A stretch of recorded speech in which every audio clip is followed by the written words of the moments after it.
దయచేసి రాని అసెంబ్లీకి రానటువంటి ఎమ్మెల్యేలు ఎవరన్నా ఉంటే ఆ జీతాలు దయచేసి వాపస్ ఇచ్చేయండి.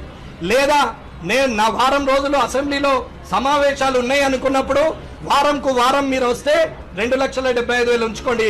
లేదా 10 రోజులు అసెంబ్లీను ఉంటే మిగతా దినాలు రాకున్నా అసెంబ్లీ ఉన్న రోజులు వస్తే ఆ 2,75,000 ఉంచుకోండి. లేకుంటే ఏ ఒక్క రోజు రాకున్నా divided by 10 divided by 7 divided by assembly సమావేశాలు ఉన్నాయో ఉద్యోగస్తులకు ఎట్లయితే జీతం కట్ చేస్తారో అట్లాగే మీ జీతం కూడా కట్ కావాలా. కట్ అయ్యేదాకా ఊరుకునే లేదు. ప్రజలకు చెప్పాల్సిందే. ముఖ్యానికి ఏం రాలేదు.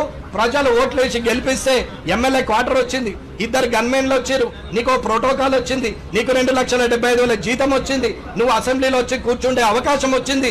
ఇవాళ నిన్ను నాయకుడు అనుకుంటున్నారు.